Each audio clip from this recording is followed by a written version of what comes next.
important aspect. And obviously, I think it's a little bit different from some of the drivers for the MOOC growth. And you kind of heard some, I think you heard Sebastian today sort of lobbying for some changes in what he would like to see in terms of what is the driver for change and advancement in how we think about MOOCs. And I think that in the CSU, for better or for worse, depending on, I think, if you know what side of the coin you're looking on, we are a faculty-driven institution.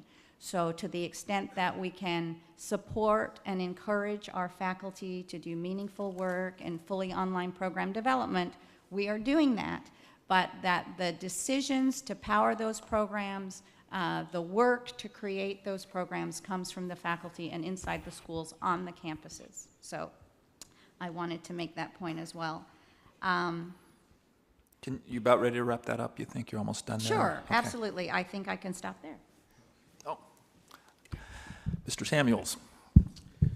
Okay, so I think I offer a very different viewpoint of most of what's been talked about today, because one of my main points is that if you're really interested in controlling costs, especially at the University of California, I'll concentrate on that, online education for undergraduate instruction is not going to reduce costs. In fact, if you look at the real cost drivers in the university, you'd have to look at things like administration, you'd have to look at sponsored research, you'd have to look at athletics, you'd have to look at amenities. Some of that might be affected by online, but I would actually argue that a lot of online programs, you look at, say, University of Phoenix, they spend a tremendous amount of money on administration, on staff, on marketing.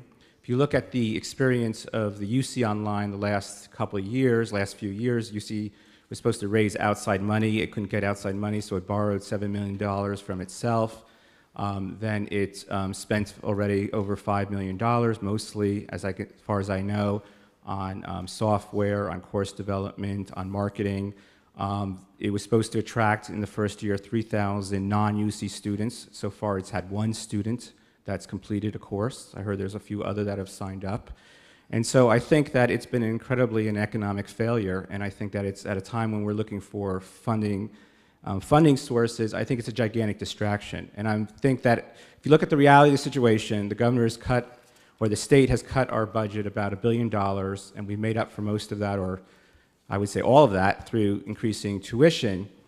And we've also made up for it by decreasing the cost of instruction. We've increased class sizes. We've relied heavily on non-tenure track faculty, who are much more inexpensive. And so we've actually driven down the cost of undergraduate instruction. And so I give a couple of examples. These are like real-life examples, but say you have a professor making $100,000 a year. He teaches 4 courses, so that's $25,000 a course if you want to break it down that way. And he's teaching a course of 250 students, right? That's about $1,000 a course. But if it's a non-tenure track faculty, they teach twice as many courses and make twice as little. And so the average, no one's really looking at how much does it actually cost to educate each student. We have this term that we use, the cost of instruction. And if you look at how much money each student is bringing in on tuition dollars and state dollars, and you subtract for financial aid, institutional aid, it's about $22,000, $23,000 in the UC system. But if you look at the direct instructional cost, especially for undergraduates, it's about $4,000 or $5,000. And